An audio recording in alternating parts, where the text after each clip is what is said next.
Hi, I'm Lawrence Krauss, and welcome to the Origins Podcast. Annie Jacobsen is an established journalist who's written about war, weapons, security, and secrets for much of her life, and a variety of books, including a Pulitzer Prize finalist book, which was written about DARPA, called Uncensored History of DARPA, America's top secret military research agency.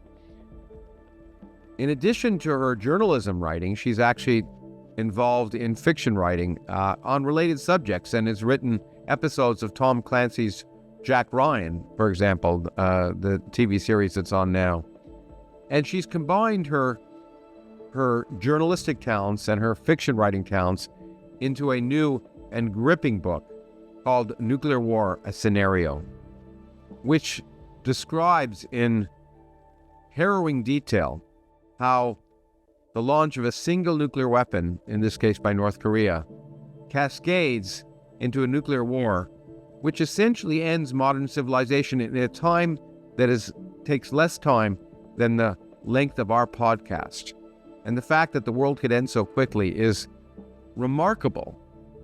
Now, one can argue whether one accepts every bit of the plausibility of the scenario she describes, but each aspect of it is based on a lot of research on her part, and the reality that both the United States and Russia, for example, have over 1,000 weapons on hair-trigger alert status, ready to launch with the slightest confirmation that there may be incoming missiles. It's a harrowing scenario, and one that should remind us that we do live on the brink. As many of you know, I was chairman of the board of sponsors of the Bolton Atomic Scientists for many years, and that sets the doomsday clock, and this is an issue that resonated with me. And I found her discussion to be a remarkable exposition of literally the many different threats that come from nuclear weapons and from a world that relies on them, and in particular a world right now in which diplomacy and treaties that might limit nuclear weapons are lacking. I think the book is important for people to read and Congress people to read as well. And I hope your discussion, even if you don't read the book, will at least illuminate for you and change your perspective and help you realize that we need to do something, I think, about nuclear weapons. It's a remarkable story, and it was a very enlightening discussion with this journalist and writer. Whether you watch the episode or listen to it, I hope you'll consider supporting the Origins Project Foundation that produces the podcast. You can watch it ad-free on our Critical Mass Substack site by subscribing to that site, or you can watch it later on our YouTube channel, our Origins Podcast YouTube channel, which you can subscribe to, or you can listen to it on any podcast listening site. Whether you watch it or listening to it, I think you'll find this episode will change your perspective of our current world and open your eyes to some realities that many of us would rather not think about. One of the purposes of the Origins Podcast, of course, is to do just that, is to change our perspective. And I think this podcast does it with journalist Annie Jacobsen. With no further ado, here's the podcast. Annie Jacobsen, I'm so excited to have you here. It's ever since I heard about your book and then, in fact, got it and have read it in detail and marked it up. Well, I guess I don't know whether looking forward to is the right way to say it, but it's great to have you here, and it's an amazing story. So thanks for coming. Thank you so much for having me on. Now, I want to preface this. The podcast isn't about me, but I just want to put in perspective my reaction to your book, because I should make it clear, and it may not be clear for you. So for a decade, I was chairman of the board of sponsors of the Bolton Atomic Scientists, and I helped unveil the doomsday clock every year for a decade. That meant, in the context of that meant sitting down for at least a weekend a few months before with a series of experts talking about doomsday seriously. It was always a depressing time, but nevertheless, one that was awakening. And of course, and at the same time, as a physicist, I've actually worked and know a lot of the people that are mentioned in your book. And then I even go back further to 1980, back in California, when I helped work on a nuclear weapons freeze when I was a student from MIT. I went out to California and I presented lectures from what was then the Union of Concerned Scientists about the dangers of nuclear war with a simulated nuclear war. So I thought about this a lot. But having said that, I don't think anything prepared me for the immediate and stark, grim realities in your book, A Nuclear War Scenario. It is the most masterly discussion of one scenario and puts in a human context, an immediate context, things that people tend to people's minds glaze over because the numbers just seem so daunting. So even though my mind was prepared, I don't think it was adequately prepared and your book I read in two sittings because it was so intense. The most striking reality is that nuclear war, a full-scale nuclear war which could end the world, will take less time than our podcast. When you think about that, and that's probably one of the earliest things you said in your book, and I think you said that was one of the things that got you thinking about this book. So I want to start for the first few minutes talking about how you got to where you are, if you don't mind. You're a journalist. You actually went to Princeton, right? What did you study there? English literature. English literature. Okay, good preparation for being a journalist. Did you have the idea of being a writer and journalist in mind at the time, or was that just of interest to you? I went to boarding school at age 15 with a typewriter. There I am dating myself. And I have written every day of every year ever since. Okay, that makes that clear. But interestingly enough, you describe yourself as a sort of a national security kind of reporter. So, and that involves technology, which is one of the reasons I've been interested and involved in it for some time as a physicist. Where did your interest in national security and technology come on? As an English major in Princeton, you might not have even had to take a science course. That's not true. We had to take, but and thank you for having me on, and thank you for that generous introduction about my book. That's very meaningful to me. And my takeaway from that is that what you're saying, that you as a man of science, very literate in that world, felt compelled to read on by my account, which is in essence a layman's account. That's what journalists are. Yeah. And so that's a really clear and important point to me in all of my work. So quickly answering the science question at Princeton, of course I'm not a scientist. I have a terrible math brain. I mean, I am terrible at math. But that's what makes me good at relaying for average people the simplest truth about, almost looking at math as poetry. And I have interviewed Nobel laureates, among them Charles Townes, who explained to me in the simplest terms, poetic terms, what science really is. And then I pass that on to readers, and then people who have been perhaps made to feel less than in this world of rarefied, esoteric military science. Those people get to say, wow, I can think about this too.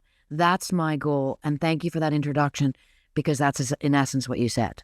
Yeah, and if it wasn't known to you before, that's my goal as a scientist. Much of my career has been spending on with the public as well, with my books and other activities. And the goal is to try and reach people in a way that they can understand. And in fact, I've interacted with journalists, and we talked about before that we'd actually interacted. We remembered some time ago when you were asking me what we can't remember what, but I've spent a lot of my life because of my public writing talking to journalists, and I do think that it's incredibly important that journalists, most of whom don't have a science background, and are reporting on this, that it's important that they translate. And it's important for people like me and talking normally in being interviewed by people like you to translate into terms that you can then use. Because if someone with a, albeit educated English major background from Princeton, if you can't describe it, then how's anyone going to be able to describe it in a way that people get to? And you're right. I think that you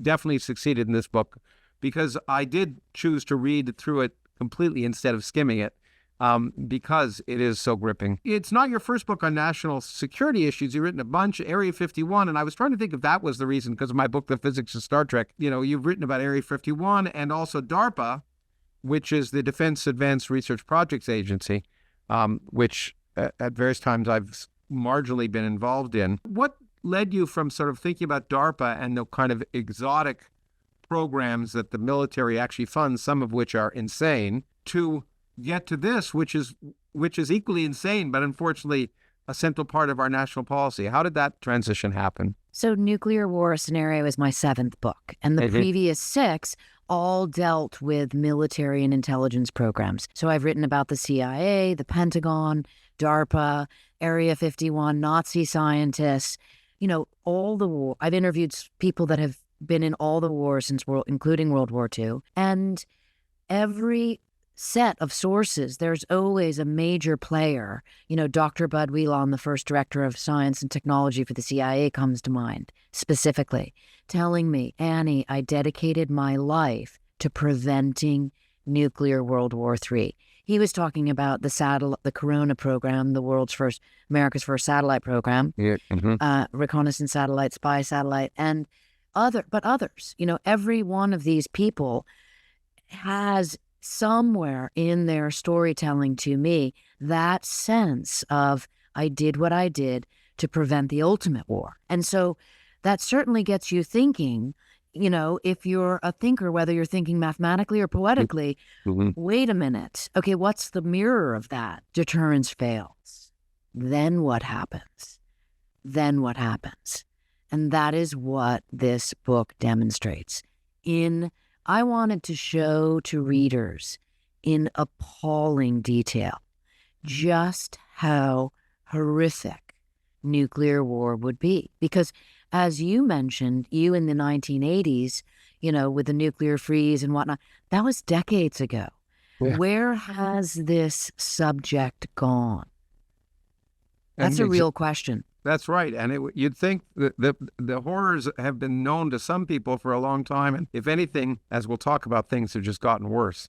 And and the one lesson, the lesson that should come out of this book, but the lesson that experts have undoubtedly told you, and I know you quote them, the central premise of everyone who's thought about nuclear war in any detail is that 2 things. Once a nuclear war starts, it won't stop, and no one wins. The notion, and the scary notion that's happening nowadays, that it is being promulgated, at least in some of the media, that nuclear war in one form or another is winnable, is tremendously dangerous.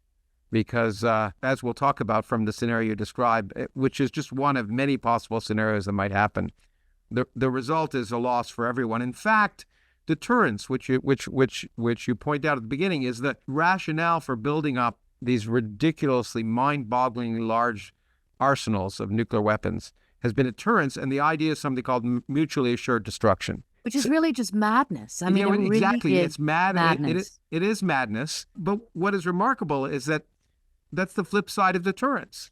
If deterrence depends on madness, then the minute deterrence fails, we have mutually assured destruction. And that other part of it, the consequence doesn't seem to ring so heavily, that you're willing to risk the future of life on this planet so that you can deter the possible use of nuclear weapons. And you do that by building up nuclear weapons. Anyway, we'll talk about that, the lunacy of that in a bit. And after we talk about your specific example, I want to come back and talk about how we got to where we are, and how in your how the scenario in your book that describes literally the end of the world takes place in 72 minutes. So less than a little about the time between now and the end of this podcast. Think about this. From the beginning, just the beginning inkling of something happening to essentially over 600 million people and more being killed, probably 2 billion being 5 killed. billion. 72 minutes. 5 billion people. Ultimately in the long run. But in the first 72 minutes, probably over 1 billion people killed.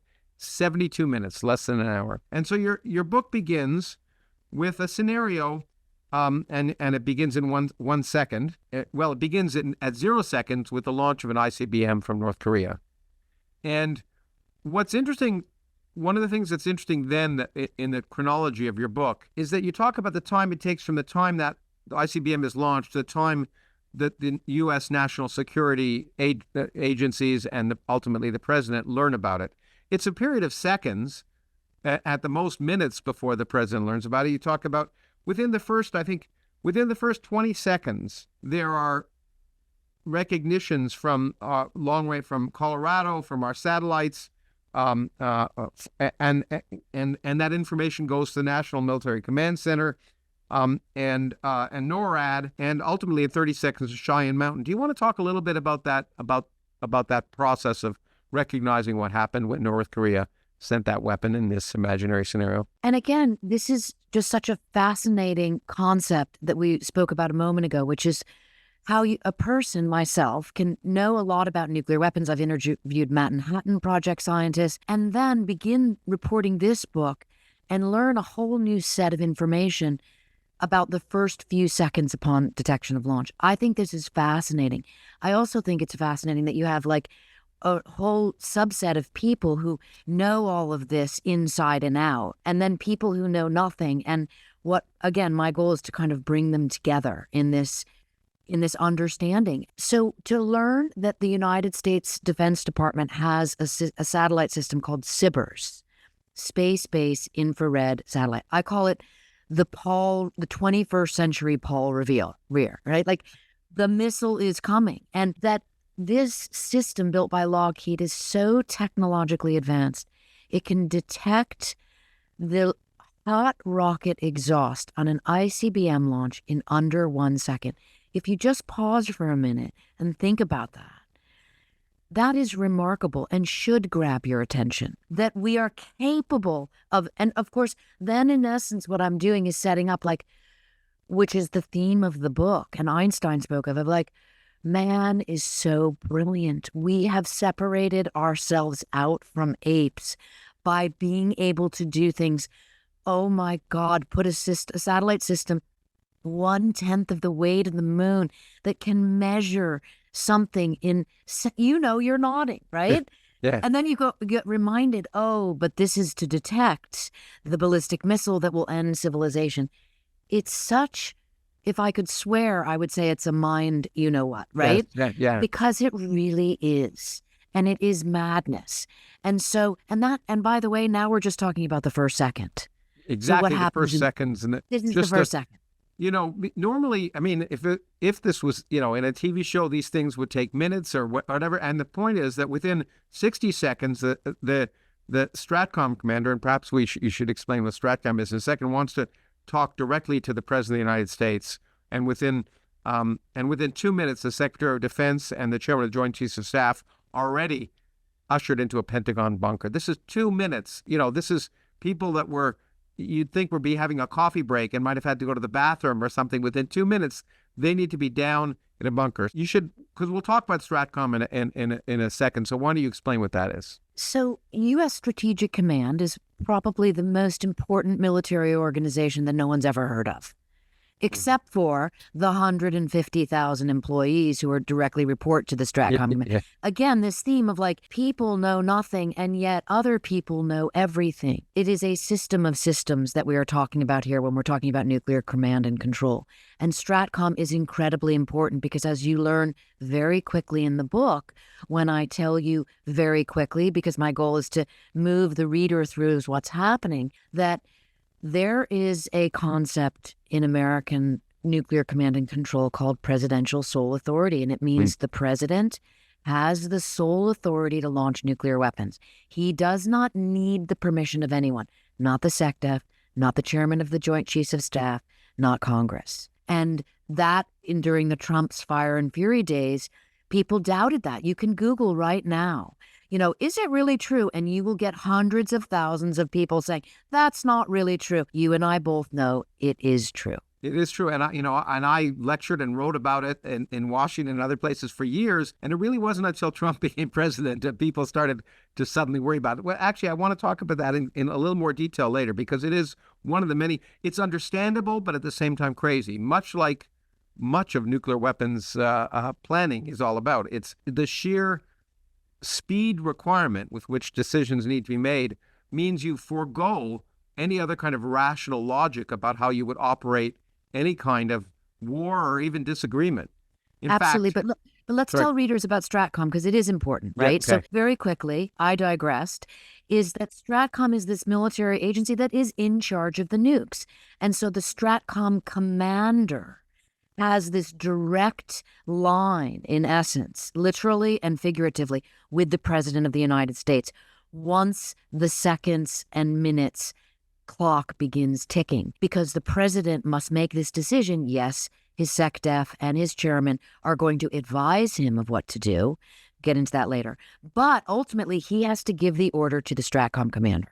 And that STRATCOM commander is more than likely in a bunker beneath Offutt Air Force Base in the middle of the country in Omaha, Nebraska. And that is the bunker that is, in essence, the muscle. And that's the way it was described to me. And it's maybe readers can just get right into this by realizing there's essentially the bunker under the Pentagon, there's the bunker inside Cheyenne Mountain, and then there's the bunker beneath Offutt Air Force Base. The Pentagon has been called the beating heart of nuclear war. STRATCOM is the muscle. Cheyenne Mountain is the brain. Again, the poetics of it all. Now you can see what we're dealing with. Okay, and we'll also talk about one other place, Site R, when we get there. But we'll get there. In fact, in just a few minutes. So the president is informed within 3 minutes. But here, let's step back. This is one of the asides I want that I want to take to point out why all of this has to happen so fast. Why STRATCOM has to know within 60 seconds. Why the Secretary of Defense and Chairman of the Joint Chiefs of Staff have to be assembled within 2 minutes, and why the president has to be informed by 3 minutes. So an ICBM. And in fact, I used to know Herb York, the physicist. I know, as I say, I know and have worked with a lot of people that did in your book. That's so interesting. You met Herb York. That's very cool. And I'm old, so I'm able to say that. But and I think he was the first one to calculate that how long it would take for an ICBM from Russia to hit the United States, and it was 26 minutes and 40 seconds. So from the time now, this one is launched in North Korea, and I think it was Ted Postal, who I also know, who calculated that from North Korea it would take 33 minutes. I think he was the one. I'm going to share that with listeners because I think it's interesting. And, your podcast is about origin stories, right? So how do we get to where we are, and how do you make this stuff relatable to regular people? Mm-hmm. And for me, when I was writing an earlier book, DARPA, that's what Herb York was the first chief scientist of DARPA, which is a fascinating job for him. And we're talking about the late 1950s after Sputnik, when the Pentagon decided it needed its own R&D agency that was more powerful than any other R&D agency in the world for military science. We could not get beaten by the Russians again. And so one of the first things that York did was contact the Jason scientists to say, how many seconds and minutes does it take for a nuclear weapon to get from a launch pad in Soviet Russia to Washington, D.C., or to the East Coast? And he had them calculate that number precisely, which I also think people should be fascinated by. That hasn't changed. All the technology in the world has changed. That has not changed. 26 minutes, 40 seconds. And in York's document, it's written as 1,600 seconds. Seconds, yeah. Which is just a chilling number. And he, in that document, which I found in his papers in the library in San Diego where they're all kept, because the Defense Department wouldn't answer that question for me, by the way. Yeah. And there it was in Herb's paper. And that again planted a seed for this book. But it was, as you say, Ted Postal who pointed out, okay, geography from Pyongyang is a little different, so it's 33 minutes. But that is why, to your question, all of this must happen so fast, because once the ICBM is launched, and again, here's a fact that I know you know, and I know, but I also know most humans do not know this, that once an ICBM has been launched, it cannot be redirected or recalled. I mean, what an astonishing figure. And when you have so many of these nuclear pundits and national security aficionados, talking about this, they leave out the most critical details to average people, like that fact. And now people can understand, oh my God, I get it. That's why this is all going to take place so fast, because that's why the DoD has a system in space to detect the launch after 1 second, because there are only 26 to 33 minutes end game. And then you begin to understand why this madness makes sense, except for its madness. Exactly. Now, in fact, you point out that not only did not many people think it could be recalled, and I think a variety of writers have talked about that, but what's amusing is that actually Ronald Reagan once said in a speech that they could be recalled, whether he knew it or not.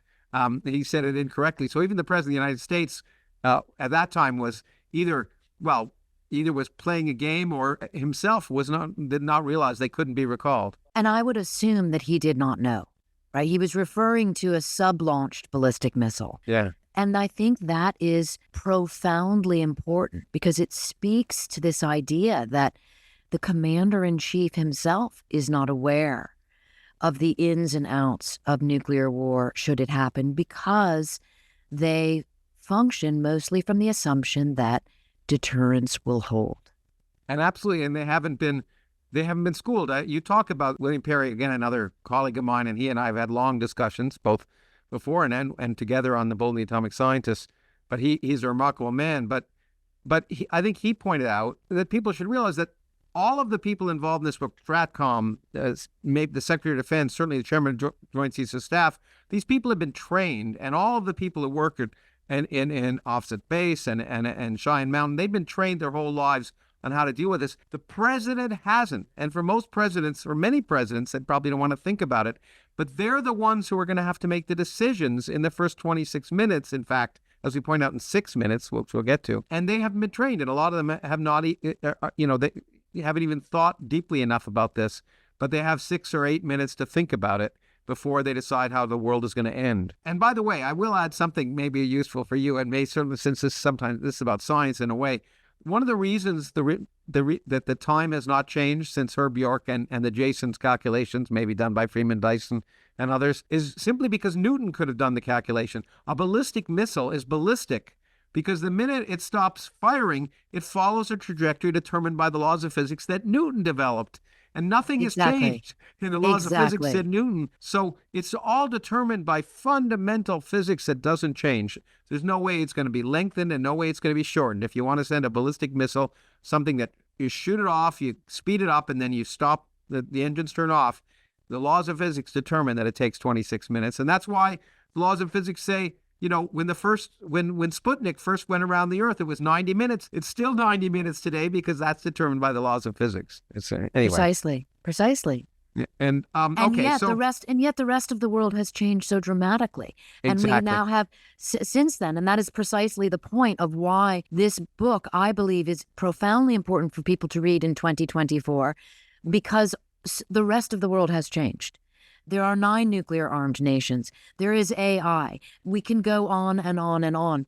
And the physics of an unrecallable ballistic missile have not changed. Exactly. And nor will they ever. And that isn't, and there are many more threats we may get to. But okay, so that's the first aside. The second aside is one of the reasons the president needs to react, besides the 26 or 30 minutes, is a policy which, again, is crazy, but almost understandable. And I've written about it and actually been involved in trying to change it. But it's a policy that we have a policy of launch on warning.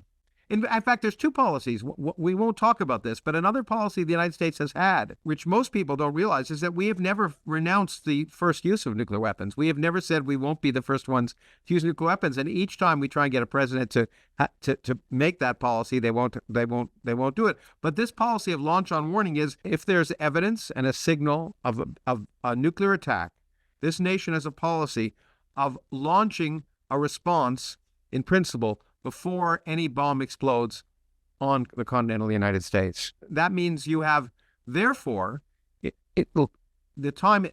less than 26 minutes, because the president has to make a decision, and then that decision has to be relayed to the people who are going to do it. So in principle, that means the president has about 6 minutes to make that decision. And something that you point out, Reagan pointed out and said, how can anyone make a decision in 6 minutes? Now, every president, and you point this out too, every president, essentially almost every president, has said when they're running for president that that's a crazy policy and it needs to be changed. The idea that we have over 1,000, and this is over 1,000 nuclear weapons on hair trigger alert, on launch on warning status in this country, is something that George Bush said he was crazy.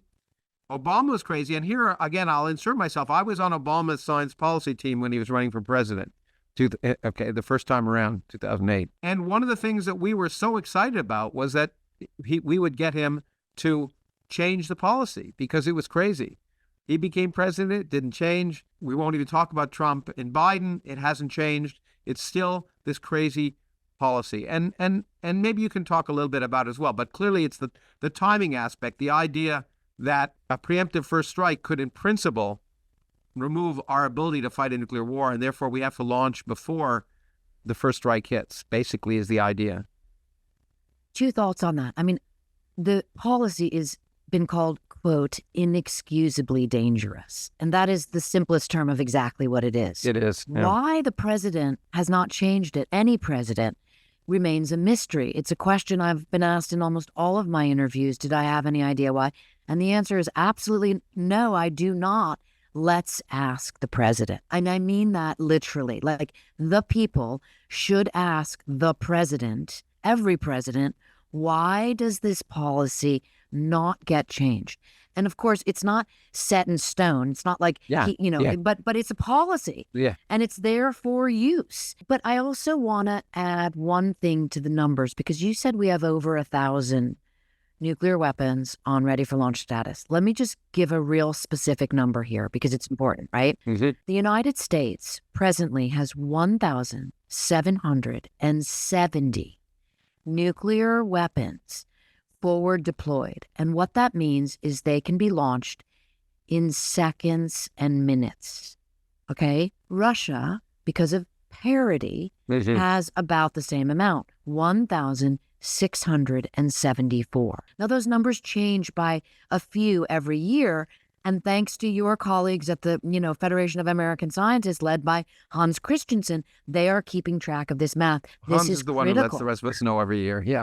Exactly. And this is a profoundly important job because it allows for one tiny degree of transparency, and it should allow people to enter into the conversation and go, wait a minute, I may not be a PhD in math, but I know what 1,770 nuclear warheads means.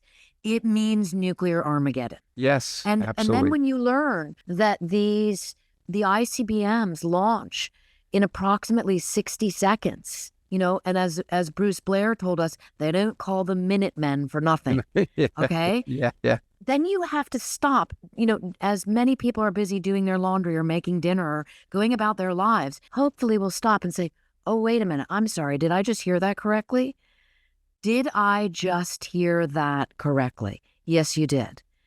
And that is undeniable.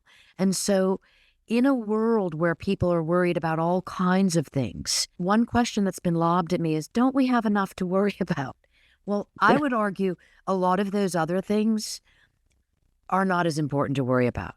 When you should know, as Professor Brian Toon told me, that if you are in any city in America, not just New York City or Los Angeles, any city with any kind of an industrial base, there is a nuclear weapon pointed at you. Exactly. When you look at the map of targets, with the idea of 1,000 or 1,700, and you're right, 1,674 for the Russia, and you think about all the places in the United States, and we'll talk about that later. I mean, how that number came about. What's kind of ridiculous is that number of 1,674 came about after decades of negotiations as the number came down, and both countries agreed, although the United States and Russia both may have decided to depart from that treaty, to reduce the number. Get it? To reduce the number. That's what's so crazy. To only 1,700 missiles, when each of those weapons is between 10 and 100 times more powerful than the weapons that destroyed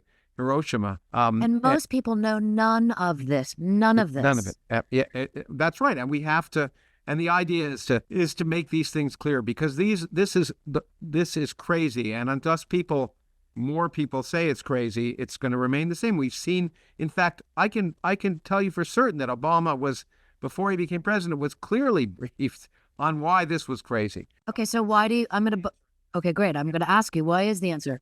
In my opinion, it's because generals have been trained to fight nuclear war, and that's what they think about. And the rest of it doesn't matter. And in order to be able to fight a nuclear war, you have to be able to launch on warning. And he gets its advice from every general. And ultimately, I think the president, presidents have assumed that these generals, and with a lot of pressure, must know what they're talking about. I think that has to be the reason. And I would probably agree with you there. And if you are the commander-in-chief and you want to be a team player and you're entering into office and, in the spirit of democracy, you can't know everything and you want to trust the people that are in positions of authority and are advising you, you are going to trust them. And I agree with you. And so the only way to unwind that, and remember that I'm not saying the generals are the bad guys. I interview generals. Right? Yeah. I'm just simply saying the system is become this impenetrable fortress that has lost its mind.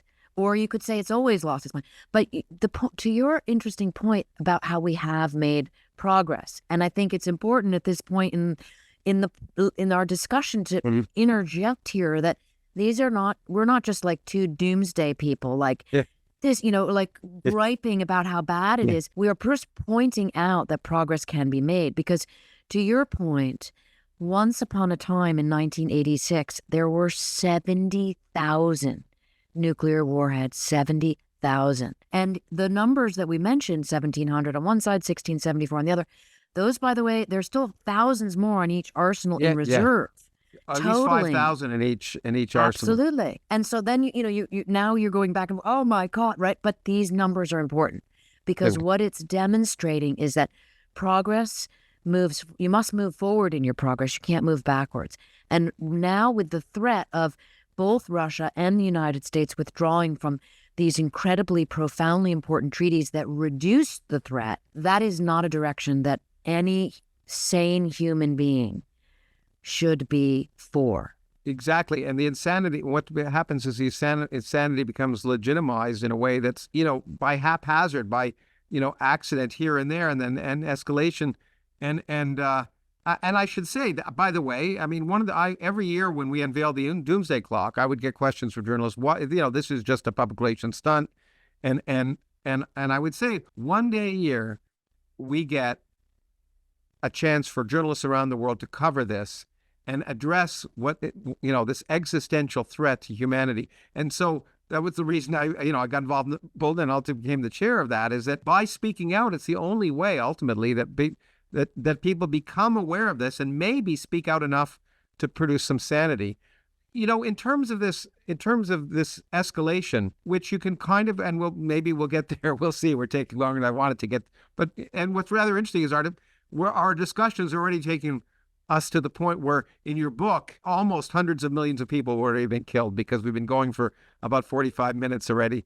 And around the 45-minute mark is when a full retaliatory attack from Russia has occurred. Maybe we'll get there. But the escalation and mutually assured destruction, in some sense, are based on a kind of game theory argument. I was just talking to my friend, the economist Jeffrey Sachs, about this, that the prisoner's dilemma, which you may be aware of, the prisoner's dilemma and nuclear weapons, the whole motivation is each individual, if they don't talk to the other individual, even though it's beneficial for both individuals to do the right thing, in the absence of communication, it's beneficial for each individual to do the wrong thing. And with the case of mutually assured destruction, if you don't trust your adversary, then it's beneficial for you to say they're going to try and destroy me, and I have to ensure that I'm going to destroy them, in spite of the fact that for both Russia and the U.S., objectively, the best thing to do is to ensure that we don't destroy the world. But with this prisoner's dilemma argument, where the two sides don't talk to each other and don't trust each other, there's a motivation to continue to escalate. And the solution to that, by the way, is just diplomacy. One of the reasons why it's incredibly important to have your book and these discussions now is we are at a time, probably the first time since I've been at least involved in this and marginally or directly in one way or another in the last 40 years, where there are no discussions. There is no diplomacy. The U.S. and Russia are not essentially, through some back channels perhaps, but essentially not talking about this. And that makes it even scarier. Looks like you want to say so. I do, because I think the prisoner's dilemma is important. And I think that you need to keep in mind, or rather I would say part of an interesting argument about talking about this, or rather discussion, is that The prisoner's dilemma, to my understanding, was developed by those two guys at Rand, specifically for John von Neumann. They wanted to impress him, okay? Yeah. Now, von Neumann, who I write about at length in The Pentagon's Brain, because he was the original Pentagon's Brain. As you know, that's why York hired him. Yeah, well, he's a remarkable. And so when you look at von Neumann and you think about his first work in the 20s, and people aren't familiar with him, he was a polymath. He was brilliant. His own professors were afraid of him. Okay, literally. His theory was all based on games. He was very interesting, almost obsessed with games. But what you also have to keep in mind is, I believe, is von Neumann's personality. He believed man was inherently aggressive, that man was inherently, you might even say, evil, that man could and would try and destroy his opponent. Now, that's perfectly fine to have as one man's opinion, but I believe that is fundamentally dangerous to predicate an entire nuclear command and control on. And if it was done that way in the 1950s, which we know it was, it may be time to unwind that. And it may be time to think more like Carl Sagan, who said in the end of his book, The Cold and the Dark, hang on, maybe it's not that the enemy is Russia, the enemy is China, the enemy is Iran, the enemy is North Korea. Maybe the enemy is the nuclear weapons. I think that's the last two sentences of your book, in fact, as I remember of it. And in fact, Carl's point is exactly that. And I think you can sort of, we could have a digression on Neumann, who was a remarkable human being. I think his viewpoint, much like, unfortunately, a person, well, I don't know that unfortunately, another person is viewed as evil, one of the people who was involved in getting Oppenheimer removed from his security status, another physicist, were both from Hungary. And their experience of communism in Hungary might have led them to that kind of pessimistic. And I'm not saying on balance that you don't need a hawk. Of course you do. No, exactly. But you can't predicate your whole command and control on it. And that we both know that nuclear war was originally designed to be fought and won. I mean, think about the insanity of that. And the legacy of that remains today. And your point where you said no one is talking to each other is exactly my point. And I'm hardly a Pollyanna, and I'm sure you're not either. I understand and respect people on both sides of the aisles and their opinions. But in the same way that we have, hopefully, we in America can move off of this crazed political hatred for one another and move towards seeing people as opponents or adversaries as opposed to enemies. It certainly should be. And that, by the way, speaking of Pollyannas, that was another point I was going to make. I think one of the reasons why particularly the Democratic presidents didn't change policy launch on warning is that one of their public weaknesses is the sense that they may be soft on defense of the nation, and therefore they are obliged to not appear to be soft. And I think that's an unfortunate aspect, is that it's easier for them to feel that if they take a rational policy, but it can be criticized by hawks, that they'll be criticized as being soft on defense, and that's a sore point for them. But in any case, let's move on. 3 minutes.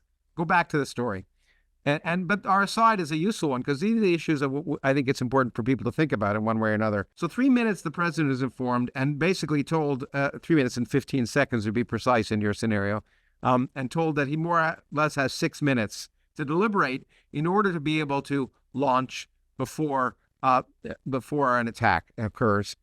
Now, one of the next big fallacies, and again, something I've personally spent a lot of time writing about and learning about, is this fallacy that we have a missile defense system in this country. I remember, in fact, George Bush arguing at the time, and I debated his science advisor at a public meeting of the American Physical Society, said we have a system that will 90% efficient to be able to shoot down nuclear weapons, when in fact no such system existed. And I've argued, by the way, that the most efficient missile defense system, save the $176 billion we might have spent so far on it or something like that, just say we have it, because it's just as useful as a system that doesn't work that we spent money on. So in your scenario, we have 44 working, quote unquote, anti-ballistic missile defense interceptors that have failed in testing, even in carefully controlled situations. And why don't you talk about that a little bit, and then I'll add on if something. Yeah. I mean, so in your scenario, one of these or two of these are aimed at this missile from North Korea, and they fail, and it's not surprising. So why don't you talk a little bit about your experience with that? And butting in for a moment just to current events, because of course what just happened in Israel with the Iranian ballistic missiles coming in and their successful defense through Iron Dome and Arrow 3. Now you have, a million people on Reddit like, this is what we need in the United States, the Iron Dome. And, please read the book and just like understand how different they are. And that, yes, if short range ballistic missiles are very different than the long range strategic missiles that we're talking about. And the long range ones are going 15,000 miles an hour. And in order to be stopped, they have to be hit by something that's traveling at 15,000 miles an hour. And the analogy that's been used for a long time is a bullet with a bullet, but bullets are traveling much slower. And of course, and the other key aspect is that, well, why don't you go on and I'll add something. I want to let you talk. And also, one of the generals who ran these scenarios for NORAD read that precise section of the book. I had people read the book, both that were sources for me and then also people who were not sources. So they had no horse in the race, right? They could literally just correct me where I was wrong. And it was a general who pointed out we wouldn't just fire one interceptor missile. It would I think I had 2 originally, and he said it would be 4, right? Okay. And he also explained to me, and there's that line in there which is called the shoot, whereby you have to realize that these missiles, there's not enough time for them to literally, again, poetics. Like you can't shoot a missile, then stop and see, did we make contact? And then, okay, let's try again. It has to be fast. So you just wasted 4 interceptor missiles, 4 of 44 on one incoming word. And no one told me it was unrealistic that it wasn't shot down. And that should scare everyone. We can't even shoot down the ones we send it ourselves. We have a less than 50% success rate in carefully staged tests. Yes. Moreover, none of those tests involve decoys. And the point is, a $5 decoy, you put 100 $5 decoys in a missile and release them around the thing, and a multi-billion-dollar interceptor isn't going to be able to tell the difference. And they have not minutes or hours, but seconds. Exactly. Or less than a second. And let's drill down for listeners in plain English what the curated test means, right? So what we're talking about is when you practice an ICBM test, you got the guys at Vandenberg going to shoot off an ICBM headed toward, let's say, the Reagan test site in the Marshall Islands, and they go like, hey, guys, we're doing a missile test. Or maybe they go, shh, don't tell anyone. But just keep your eye out on your radar scope at 3:10 tomorrow. Shh, I didn't tell you, right? I mean, we're joking. Not joking. And then the ICBM is launched because the point is it's an interceptor test. And then what happens? Factually, because they have to report to Congress to account for the billions and billions of taxpayer dollars, the success rate is an abysmal 40 to 55% of the time. Even in those curated tests without realistic conditions. And no decoys. There may be bad weather and no decoys. And moreover, as you may remember, and I think you may have mentioned this book, which really, it was so typical.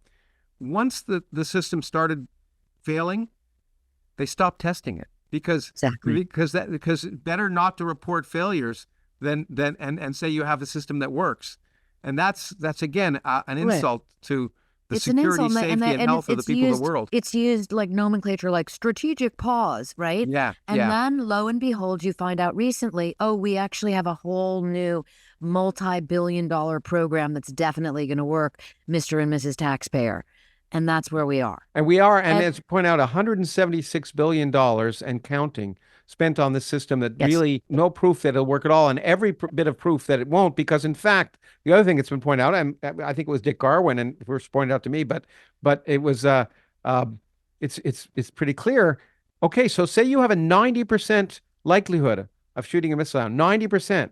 Well, all you have to do, if you work it out, is send 5 missiles, and then you're likely one of them is going to get through, and it costs a fraction of the cost to produce a new missile compared to produce a new interceptor and a system that works. So the logic and the dollars and everything, the logistics is always in favor of, in this case, the aggressor. And so there's no logic that you can think of, because all you're doing is encouraging an aggressor to launch 5 missiles instead of, even if you have a system that works, they want to launch 5 missiles for every missile that they want to get through instead of 1. That gives them motivation to build a bigger arsenal. Absolutely. And then you can look at a system like the Aegis system, which I write about in the book, which is on the Navy destroyers that can really handle the shorter and middle range ballistic missiles. And this is what was used in Iran. Yeah. And yes, and as I write in the book, it has an 85% success rate. Yes. Okay. And what we know factually right now, the whole story isn't told, but that the Navy Aegis system shot down 3 of the Iranian ballistic missiles, but we don't know how many it missed, right? So instead, you have a public, oh my God, the interceptor system works. And therefore, what we should do is have Aegis systems lining up and down the California coast and the East Coast. And then you and I both shake our heads and say, my God, they're missing not they, let's not blame they, but what is happening is what has been happening for 79 years, which is where the idea really is boiling down to the madness of mad, which is more nuclear weapons make us more safe. Yeah. And that sounds like something out of Orwell to me.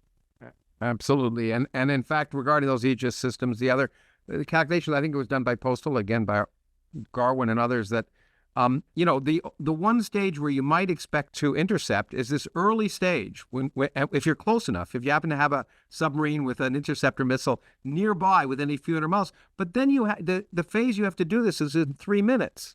You have 3 minutes from the time, and it's just, so all the logistics and the idea that you could get close enough and always be close enough to get there within 3 minutes, all of the logistics makes it the notion that we are safe from intercontinental ballistic missiles a complete fallacy.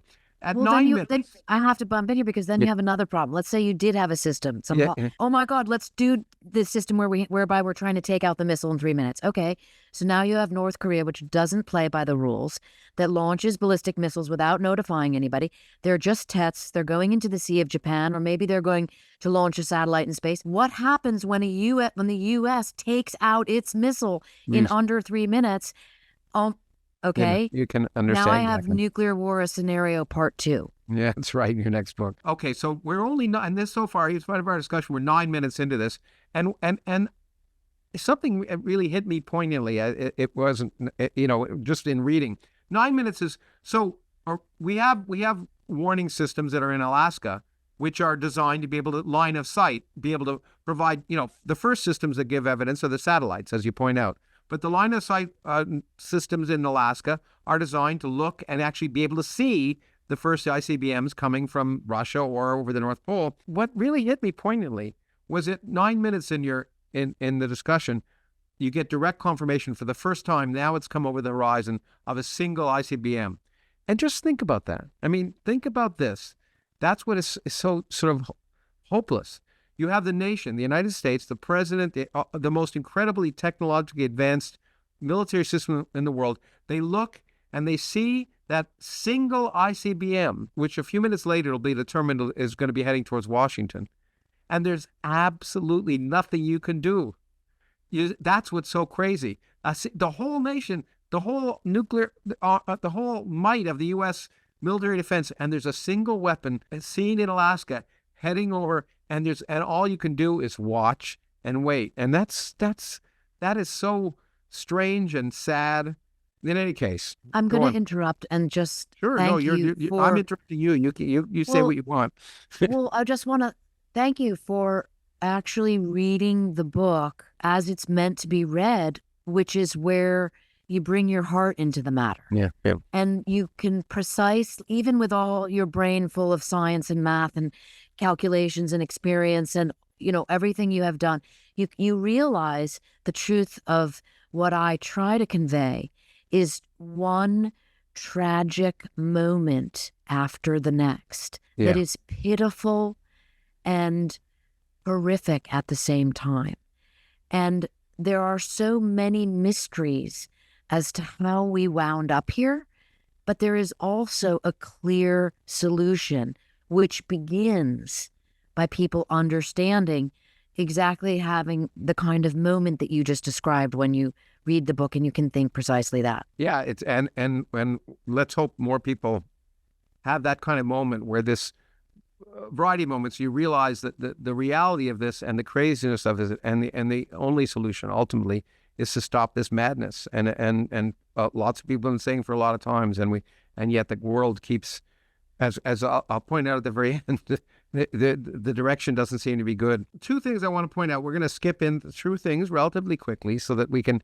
And by the way, we've now been going about a little under an hour. And as I say, by the time in your book that basically modern civilization ends will be 12 minutes from now, and if it from the time we started to talk before all the actions happened. So far, there's just a single missile coming over, and at about 11 minutes we go to DEFCON 1. I don't think it's probably necessary to describe that. But one of the things in your book that's interesting is you talk about FEMA, Federal Emergency Management Agency, and basically, so people think, okay, well, in the event of some catastrophe, FEMA is going to guide us on how to help us. And as has demonstrated a variety of times in the book, first they can send out a warning saying, stay inside. Second step, don't stay inside, evacuate or get underground. And third step, put your head between your legs and, kiss your ass goodbye, as they used to say in the 60s. Basically, the ultimate advice, which they recognize, is people should try and self-survive at the end of a nuclear war to the extent they can. And that notion of self-survival is almost, is just haunting. Ridiculous. It's haunting, yeah. Haunting at best, ridiculous at worst, maybe. In 15 minutes in, there's a concern, there's now discussion. The Secretary of Defense has already left because he's been underneath the bunker in the Pentagon. But to point out, the bunker of the Pentagon, in the event of a 1 megaton nuclear weapons explosion or a bunch of 1 megaton nuclear weapons explosion or a bunch of 400 kiloton ones, is not going to survive. So because he will, in the event that basically most of the other people in line of succession are killed when a missile hits Washington, he will be the commander in chief if the president goes. He's on his way to Raven Rock complex, and people begin to worry about the continuity of government by about 15 minutes. What to do and who's gonna call the shots.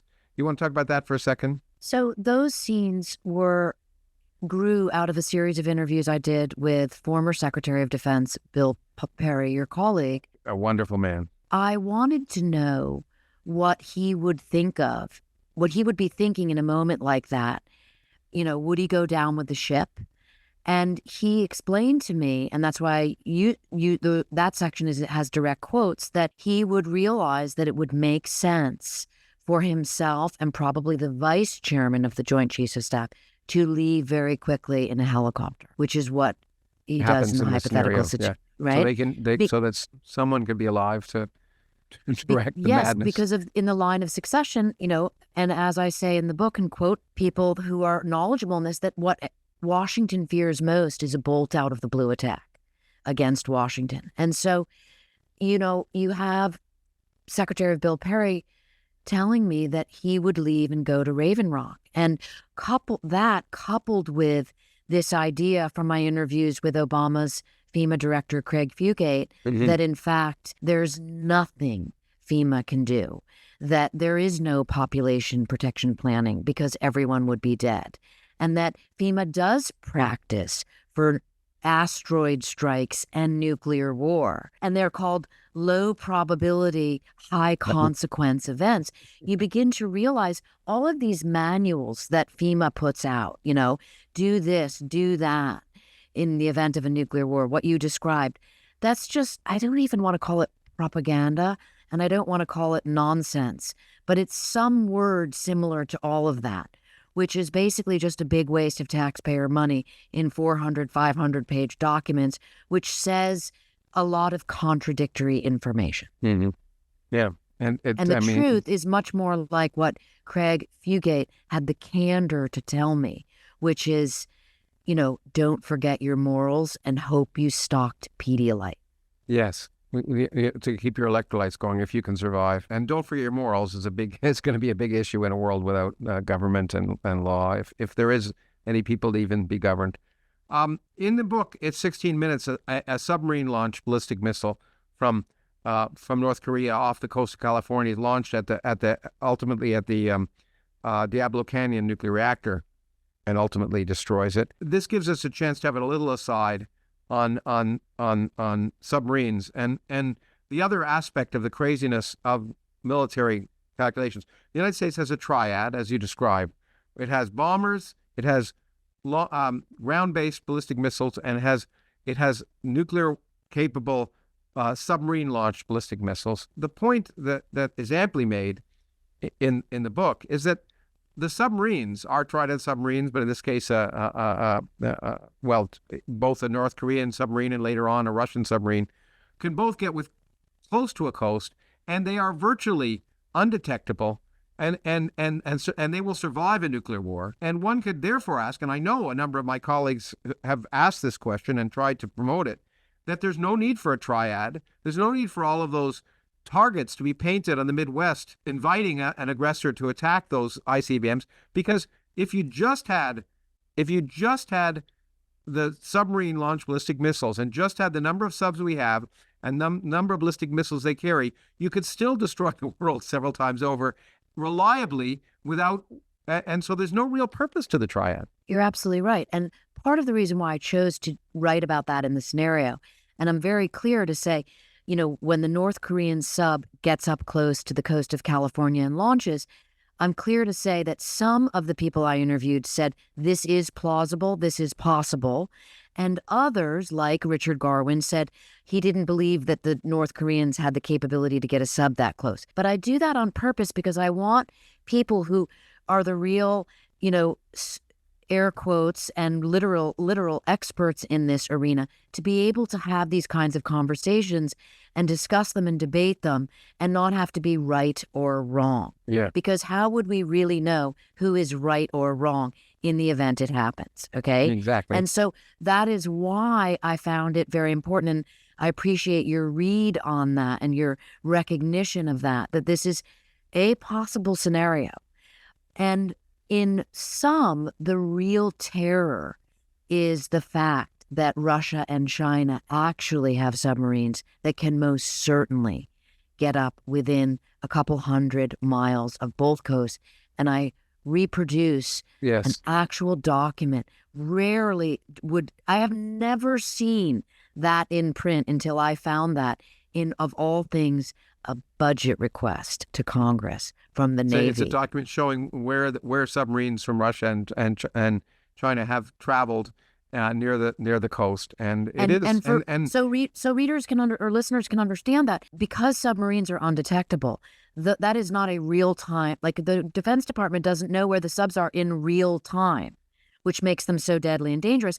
But that map demonstrates where they have been because of our technologies after the fact, and communications about them that are intercepted, et cetera, et cetera. And to point out, I mean, as the example is well chosen, that submarine-launched ballistic missile launched at 16 minutes into this, which is the second North Korean one. It destroys the Diablo Canyon nuclear reactor and makes a large part of California, ultimately the size of New Jersey or two, uninhabitable. And it explodes by 21 minutes, because if it's 26 minutes to get from North Korea, and if you have an ICBM launched from a few hundred miles away, you're talking 5 or 6 minutes. And you know what I'm going to do now? I think, because I want to talk to you about items of principle, and I also want to read some things from the book that really, I think, bring home. You can talk about casualties, you can talk about disasters, but in the abstract, it just becomes clinical. And I want to talk about some of that, and then conclude by talking about where we are. And I want to, but let me just do and you can jump in if you want, but let me just do the sort of the play by play. So that second missile hits at 21 minutes. By 22 minutes, the U.S. Detection systems have determined that the original ballistic missile is now heading towards the Pentagon. They're now able to know that. The president is informed. At this point, he's left the White House. But at this point, after great discussion, he decides to launch a retaliatory attack of about 100 missiles, about 50 or 60 land-based missiles. 82, and then yes. an equal number, more or less, from submarines. And so there are 40 or 50 that are launched from the States that therefore have to go over the North Pole to get down to North Korea, which means they will traverse Russia. And there are some that are launched from a submarine south heading up towards North Korea. But if you're looking from Russia, you see missiles heading from the south in your direction, as you point out. At this point, very shortly thereafter, then, after 23 minutes, Moscow can now begin to see that there have been missiles launched and has evidence from a variety of sources that within a few minutes that, and again, you point out, and this may be the one quibble I'd have in the book, is that the Russian system may not be as good, and therefore they may see 100 or not, but they see weapons, and ultimately the bottom line is that they're not going to know. There's a possibility that some people could argue to the Russian president that these are missiles that are pointing at Russia, and there's a long discussion in the book, and I want to come back to that a little bit at the end.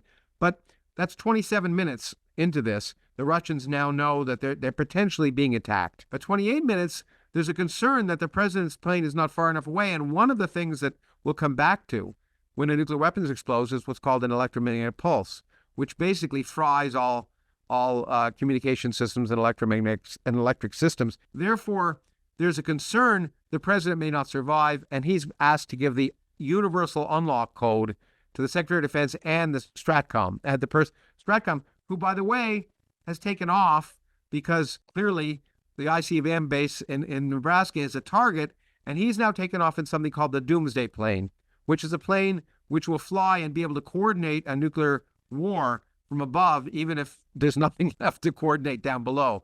And he's up there coordinating it. And the Secretary of Defense is trying to reach Russia. At 33 minutes into this, the Pentagon is destroyed, as is Washington, as is every person there killed, and we'll talk about it, as is every symbol of the United States, from all the monuments to the archives to everything you can imagine. The Russians, of course, see this at 33 minutes. A ridiculous FEMA message goes out. Up by 36 minutes, the Stratcom man is up in the Doomsday plane.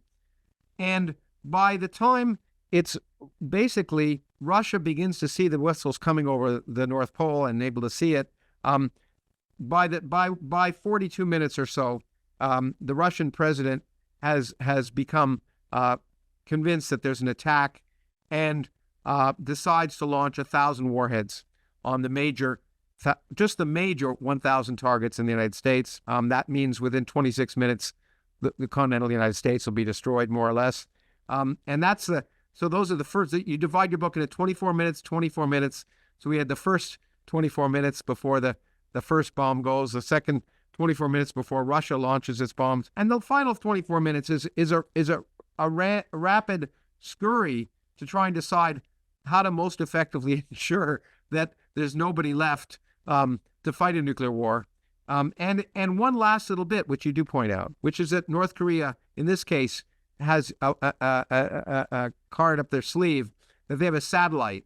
And if you explode a nuclear weapon from a satellite, as has been well known for a long time, you can produce an electromagnetic pulse, which will be so severe as to basically knock out essentially all communication systems, destroy electronic control systems for power, for gas, for everything in the continental United States. And it goes off by, I think, 56 minutes into this. After that, it's just a matter of finally, after seeing that Stratcom, or the Secretary of Defense, who's still alive, I think at that point, and hasn't been hit by the second wave of Russian missiles, instructs for a final launch to basically destroy over 1,000 remaining, or I forget, several hundred remaining missiles to attack Russia. At that point, that's 72 minutes in, and essentially, both not only have basically many of the people in the United States been killed, has the civilization of the United States, has the civilization of Russia been destroyed, but it sets the stage for, as you point out, the remaining 24 months, which may be worse. As Khrushchev once said, as you point out, after a nuclear war, the living will envy the dead, because there are four things that come out from this. There's fallout, a nuclear winter, which which Carl Sagan was first to describe, not quite right, but since then we've updated a little bit and it's even worse. And the fact that we'll have destroyed a larger part of the ozone layer. And so even if you're alive, the sunburns are bad. And ultimately, after that, at least 5 billion of the 8 billion people on this planet will be dead. And what will happen to the rest of the people on the planet is not clear. And all of that is determined, essentially, initially, by the launch of one missile 72 minutes earlier. The world basically ends, effectively, for almost everyone on Earth. And what the future will bring, we don't know. If we'd had more time, I would have helped you walk me through that. But I want to now have a chance. It's a gripping story, and I haven't obviously given it in its gory detail and its gripping, intense moments, as are described literally as almost like a mystery story in this book. But I want to come back and talk about some of the consequences of that and how we got here. But before we do, in case listeners are depressed out of their minds at this point, I do want to bring up sort of the one aspect of the book that may give people hope that this scenario might not materialize, and it kept hitting me throughout. You could imagine that this would end with the mere and awful destruction of a large part of California and the death of millions of people in the Washington, D.C. area, if there wasn't both a retaliatory act by the United States and ultimately a retaliatory act by Russia. Now, there's two things that I would think that one might give one hope. First of all, in your book, I'm assuming that in spite of the fact that Russia may not have the technical expertise of the United States, one of the things you don't describe in the book that I think is likely is that Russia probably would be able to detect the ICBM launched by North Korea at the same time as the U.S., because they're also probably worried about ICBMs from there, and that they would also, because very early in the game, U.S. computers, and I say it's a ballistic trajectory, it doesn't require, a supercomputer is great, but you can calculate where it's going to land. And so Russia would, even for the counterattack from the U.S., if they looked at the ballistic missiles and saw their trajectories, could, a university physics student, if given enough time, could calculate that they would land in North Korea, not Russia. So while I understand, and you make it quite clear, there are lots of hawks, there's concerns about U.S. foreign policy and what we did in Iraq. There's going to be a lot of irrational aspects to this. One could hope that at least there might be enough information so both the retaliation by Russia and maybe even the decision by the U.S. to wait before acting and speak to the Russian president might happen in the real world. Do you want to talk about that at all and give any hope for people? Well, technically, I would say no, absolutely not. It's not plausible. The Russians' satellite systems are not adequate to do what you say, okay. and I take that through in the book, and I interview not only the American defense scientists who say that, but also because I thought one would think, well, let's make sure we don't have people biased in favor of the great American technology and somehow against Russian technology. And so I interviewed Pavel Podvig, who is the liaison to the United Nations, about, he's probably the world's expert on Russian nuclear forces. He also conceded that the technology is not there. There are a lot of problems. Even with that said, you would have to have a very dovish Russian president who was comfortable and confident that the United States wasn't after him. Yeah. And that is certainly not the case today. And a great argument for the beginning parts of our conversation about why it would be so important for people that are leaders of nuclear-armed nations to look at one another as opponents, as adversaries, and not as enemies, not with that prisoner's dilemma, I better screw the other guy over attitude. No, okay, look, and I think it's worth having this discussion because, the fact that it's possible, the fact that it's quite possible that a non-dovish president could view an attack as likely, and again, U.S. foreign policy has not given any adversary much confidence in the fact that the U.S. wouldn't take actions from Iraq onward. I was to defend my point. I was given I had some pause here by you quote Putin, who is by no means dovish, saying that there'd be two conditions not to launch. One, the conditions to launch would require a clear record that the U.S. had launched ICBMs, and 2, an accurate forecast of their trajectories. So if he believes what he's saying, he would say in that case that until he knew for certain or reasonably certain what the trajectories are, he himself would not launch a counterattack. In the actual heat of the moment, would that be the case? Okay. No, because let's give that context. And this is, again, from Pavel Podvik, that for decades, whether or not you believe this is up to you, but for decades, Russia has maintained that they do not have a launch on warning policy. And this is very key. Yeah, even though they did. Even though they did, and you and I may think they did. They said they didn't. And many people, would argue that they didn't, because you are supposed to take them at the word. But what Putin was saying changed that position. That is terrifying. Yeah. He was saying, oh, by the way, we now have a launch on warning policy. Absolutely. And so all bets are off the table to think that they would be giving anybody the benefit of the doubt. I think what's important for listeners to keep in mind is this. When I did an interview with former STRATCOM Commander General Keeler, he told me when we were discussing a scenario whereby Russia and the United States had a nuclear exchange, he said to me, the world could end in the next couple of hours. And that is what one needs to really lead with, I believe. And the other thing is a comment by Professor Toon, one of the 5 authors of the nuclear winter theory, when he said to me that, the only event that could end other than an asteroid strike, which killed the dinosaurs and some 70% of the species on Earth. Yeah. The only event that could do that kind of extinction damage is nuclear war. I mean, there is nothing we can do about an asteroid strike. Well, there might be. But there, that's separate a book. Separate book.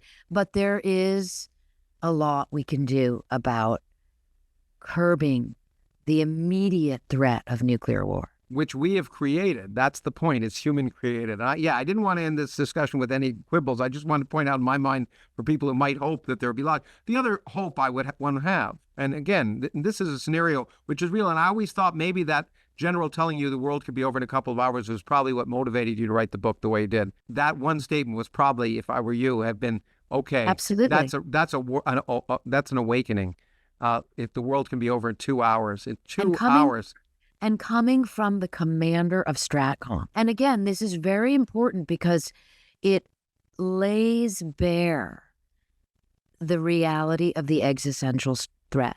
And it also lays bare and opens up that this must be a discussion. Exactly. It must be. Because you can't undo, it would be foolish to undo 79 years worth of situation in a single pen stroke. No one is suggesting that, but the conversation needs to go in a different direction. It has to, and the best conversations can happen in democracy are ones where the public has some inkling of what's going on, especially when it affects their future. The last bit of hope before we go back to the madness of the world is that there have been, and you point out several in the book, moments. You probably read the book Command and Control as well, but there's so many close calls that humans have had. And what has saved us several times is an individual sometimes who just had a rational action. I'm seeing this, but I can't believe it's happening, or I can't, or I shouldn't take an innate response. And there have been a bunch of wonderful examples.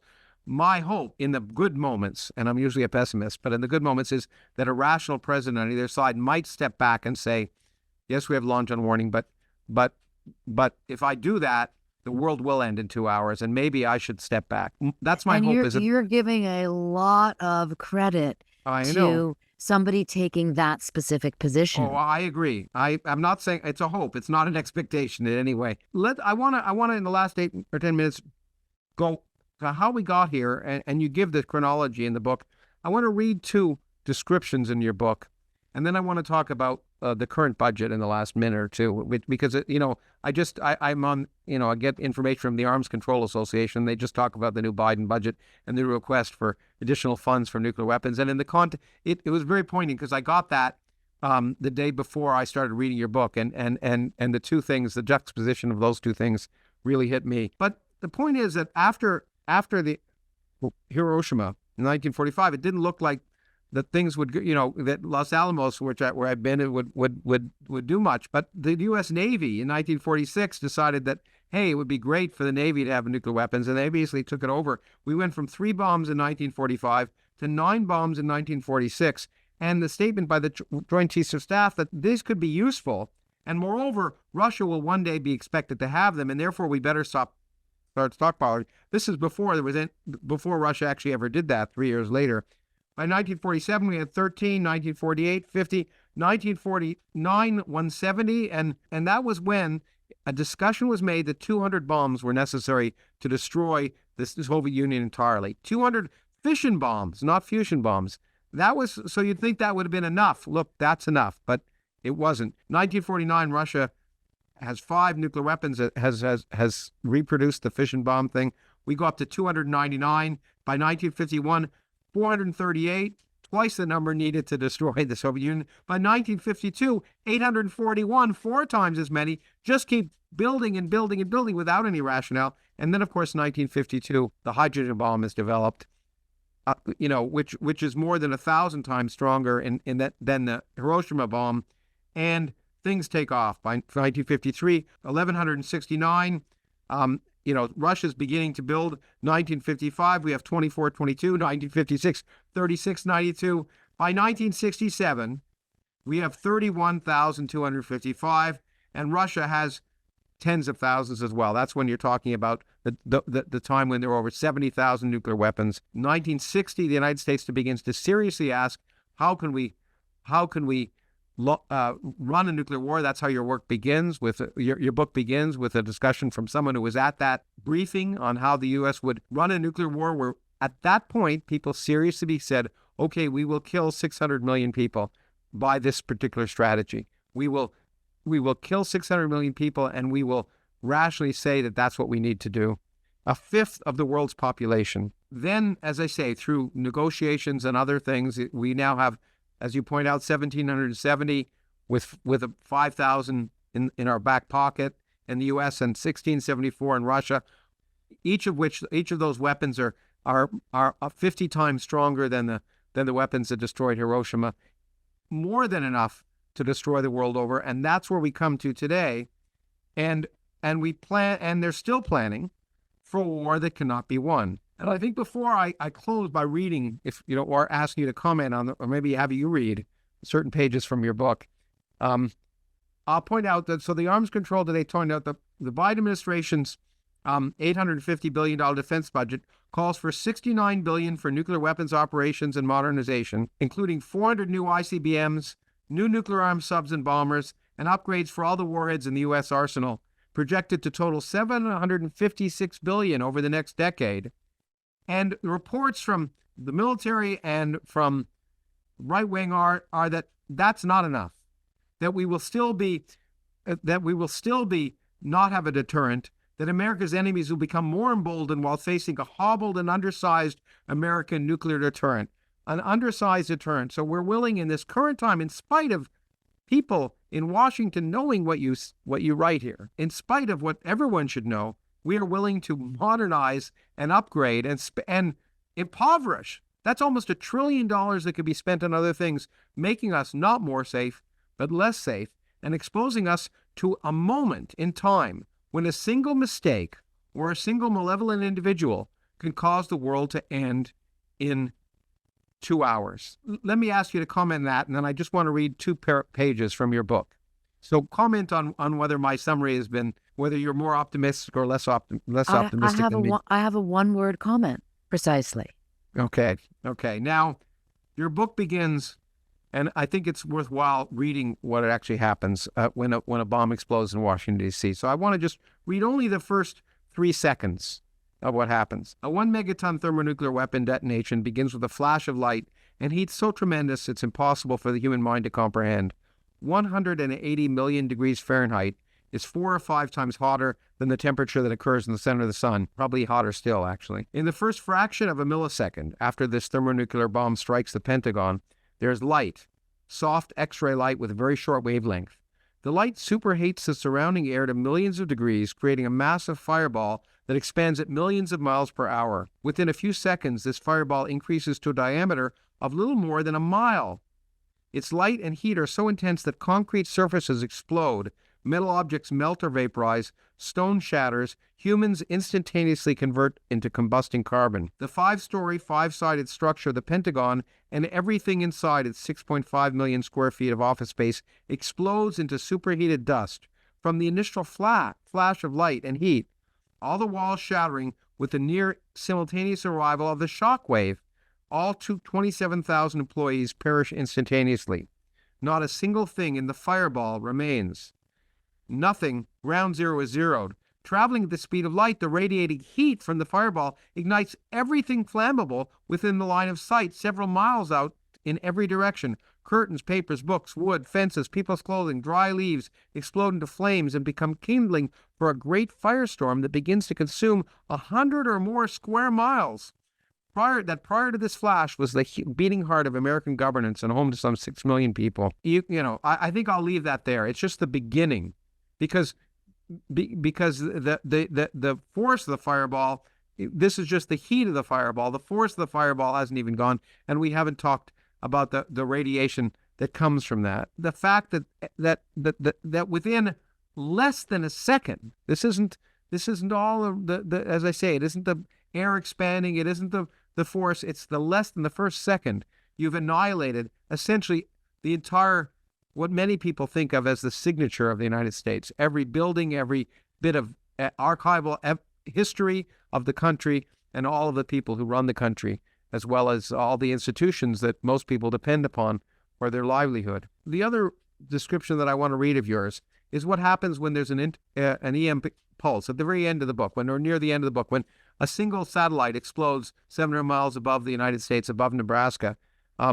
It's not just that it destroys all communication signals. All high energy, high voltage transformers begin to fail. The entire grid goes out of the way. But worse than that, commercial aircraft are going to be canceled. And worse than that, combustion centers on coal-fired boilers suffer the wrong mix of air and fuel and cause them to ignite and blow. Motorized valves on America's water delivery systems no longer under anyone's control, and dams burst. Mass flooding begins to happen. There's no fresh water, no toilets flush, fires everywhere, all from that single, this is how the world ends. As you point out, and as you just said earlier, as Carl Sagan said, the enemy is never ultimately enough to destroy the world, is not Russia, China, North Korea, or the United States. It's the nuclear weapons themselves. And we persist in building more and more and more when a single weapon produces the kind of devastation, death, destruction, and horror. And we haven't even gone into radiation poisoning, which if we had time we would have. And I really hope that this book and the discussions it prompts will continue the work that so many of us have tried to do and really bring it home to get people to realize what the threat is, and that the only way to overcome it, the only way to overcome the madness of nuclear weapons, is begin to bring some rationality to the discussion. I'll give you the last word because I talked a lot the last 5 minutes, but I think it's very important, and I applaud your efforts, and I really appreciate the book and the discussions, and it's obviously near and dear to my own heart. I've spent a lot of my life trying to speak out about it. So, well, you get another one-word, answer, which is precisely. And thank you so much for having me on the podcast, and also for being such an elegant reader of the book and taking the time to think it through, and also for this discussion. Thanks, and good luck, Annie, with this and your next book. So I hope you get to interview me again sometime, because I'm sure it was fun the first time, and I enjoyed having a chance to chat with you now. And good luck on this and all your endeavors. Thanks. Thank you so much.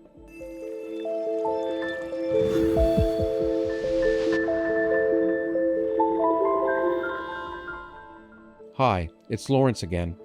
As the Origins podcast continues to reach millions of people around the world, I just wanted to say thank you.